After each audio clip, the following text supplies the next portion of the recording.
The woman is a mound of dirt and rags, pushing a squeaky shopping cart, a lump that moves steadily, slowly forward as if dragged by an invisible tide. Her long, greasy hair hides her face, but Ramon feels her staring at him. He looks ahead. The best thing to do with the homeless mob littering Vancouver is to ignore it. Give them a buck and the beggars cling to you like barnacles. Have you seen my children? The woman asks. Her voice, sandpaper against his ears, makes him shiver. His heart jolts as though someone has pricked it with a needle. He keeps on walking, but much faster now. It isn't until he is shoving the milk inside the fridge that he realizes why the woman's words have upset him. She reminds him of the Llorona. He hasn't thought about her in years, not since he was a child living in Potero. Everyone in town had a story about the Llorona. The most common tale was that she drowned her children in the river and afterwards roamed the town, searching for them at night. Her pitiful cries are a warning and an omen. Camilo, Ramon's great uncle, swore on his mother's grave that he met this ghost while riding home one night. It was the rainy season when the rivers overflow and Camilo was forced to take a secondary, unfamiliar road. He spotted a woman in white bending over some no pails at the side of a lonely path. Her face was covered with the spines of the prickly pears she had savagely bitten. She turned around and smiled. Blood dripped from her open mouth and stained her white shift. This was the kind of story the locals whispered around Potero. It was utter nonsense, especially coming from the lips of a chronic alcoholic like Camilo. But it was the explosive stuff for an 8-year-old boy who stayed up late to watch black and white horror flicks on the battered TV set. However, to think about the Llorona, there in the middle of the city, between the SkyTrain tracks and a pawn shop is ridiculous. Ramon never packed ghost stories in his suitcase, and Potero and the Llorona are very far away. He sees the homeless woman sitting beneath a narrow ledge, shielding herself from the rain. She weeps and hugs a plastic bag as though it were a newborn. Have you seen my children? She asks when he rushes by, clutching his umbrella.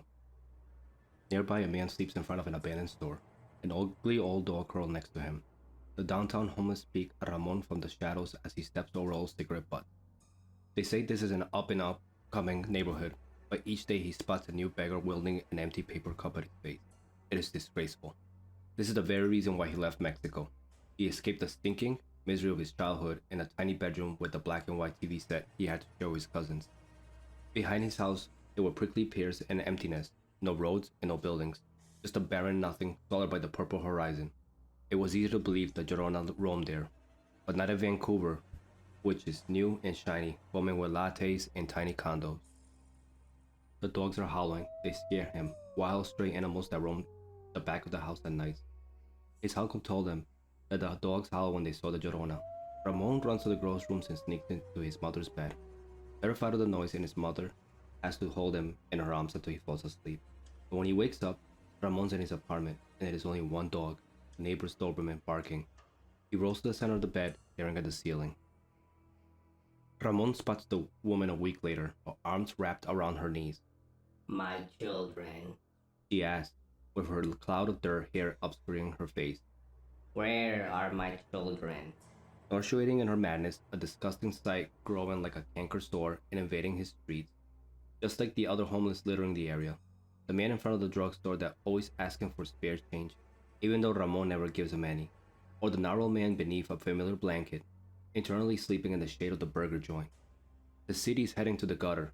Sure, it looks pretty from afar, with its tall glass buildings and its mountains. But below, there's a depressing stew of junkies and panhandlers that mars the view. It reminds him of Potero and the bedroom with the leaky ceiling. He stares at that small yellow leak which grew to become an obscene, dark patch above his bed, until one day he grabbed these things and headed north. He felt like repeating his youthful impulsiveness, gathering his belongings in a duffel bag and leaving the gray skies of Vancouver. But he had the condo which would fetch a killing one day if he was patient, his job, and all the other anchors that a man pushing 40 can accumulate. A few years before, maybe. Now it seemed like a colossal waste of time. Ramon tries to comfort himself with the thought that one day, when he retires, he will move to a tropical island of pristine white beaches and blue-green seas where the wrecks of humanity can never wash ashore. He's going to buy groceries, and there she is, picking cans out of the garbage in the alley behind the supermarket. Llorona. He used to send a postcard to his mother every year when he was younger, newly arrived in the States. He couldn't send any money because dishwashing didn't leave you with many spare dollars, and he couldn't phone often because he rented a room in a house and there was no phone jack in there. If he wanted to make a call, he had to use the payphone across the street. Instead, he sent postcards. Carmen didn't like it. His sister complained about his lack of financial support for their mother. Why do I have to take care of mom, why is it me stuck in the house with her? She asked him. Don't be melodramatic. You like living with mom. You're off in California and never sent a goddamn cent. It ain't easy. It ain't easy here, Ramon. You're just like all the other shitty men, just taking off and leaving the land and the women behind. Who's gonna take care of mom when she gets old and sick? Who's gonna clean the house and dust the den? With that damn money, I ain't doing it, Ramon. Bye, Carmen. There's some things you can't get rid of, Ramon, his sister yelled. He didn't call after that. Soon he was heading to another city, and by the time he reached Canada, he didn't bother sending postcards. He figured he would, one day, but things got in the way, and years later he thought it would be even worse if he tried to phone. And what would they talk about now? It had been ages since he left home and the sister and cousins that had lived in Potero. He had gotten rid of layers and layers of the old Ramon, vaulting into a new man. But maybe Carmen had been right. Maybe there's some things you can't get rid of. Certain memories, certain stories, certain fears. They cling to the shine like old scars. These things follow you. Maybe ghosts can follow you too. It's a bad afternoon. People are working in the streets, and then a heavy, disgusting rain pours down, almost like a sludge that swallows the sidewalk. He's lost his umbrella and walks with his hands jammed in his pockets. Head down. 4 more blocks and he'll be home. That's when Ramon hears a squeal. A high-pitched noise. A shriek. A moan. A sound he's never heard before. What the hell is that? He turns and looks, and it's the old woman. The one he's nicknamed Llorona, pushing her shopping cart. Wheat, goes the cart, matching each of the steps. A metallic chirping echoed by a low mumble. Children. Children. Children. A metallic chant with an old rhythm. He walks faster. The cart matches his pace, wheels roll. He doubles his efforts, hurrying to cross the street before the light changes. The cart groans, closer than before, nipping at his heels. He thinks she's about to hit him with the damn thing, and then all of a sudden the sounds stop. He looks over his shoulders. The old woman is gone. She has veered into an alley, vanishing behind a large dumpster. Ramon runs home. The dogs are howling again, a howl that is a wail. The wind roars like a demon. The rain scratches the windows, begging to be let in, and he lies under the covers terrified. He feels his mother's arms around his body, her hands smoothing his hair like she did when he was scared. Just a little boy terrified of the phantoms that wander through the plain. His mother's hands pat his own.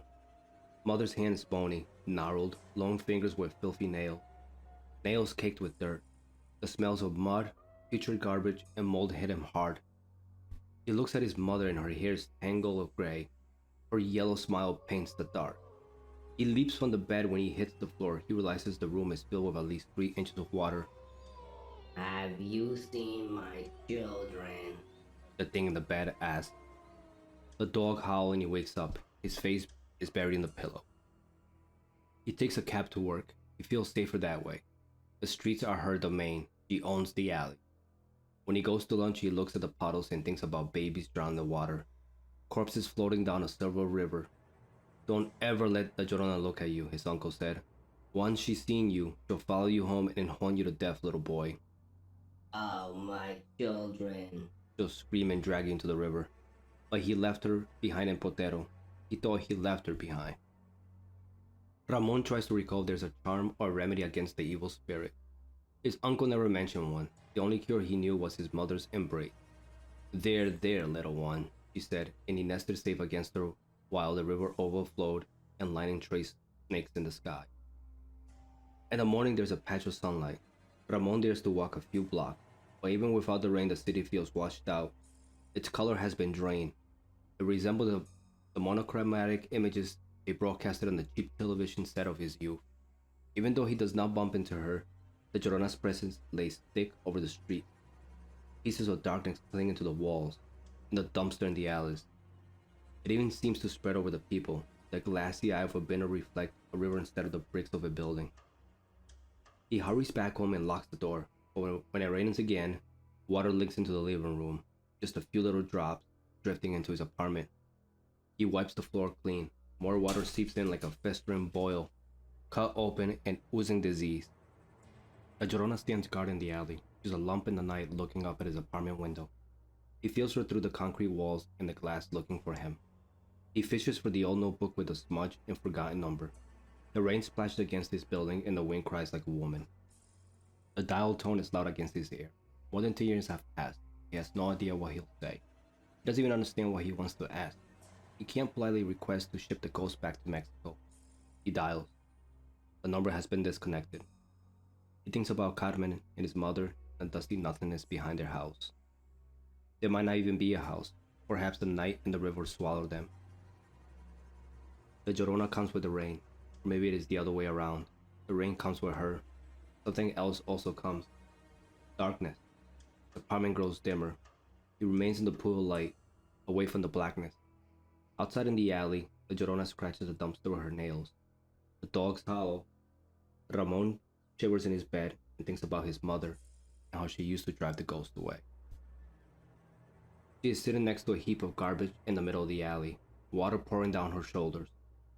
She clutches rags and dirt and pieces of plastic against her chest, her head bowed and her face hidden behind the screen of her hair. My children. My children.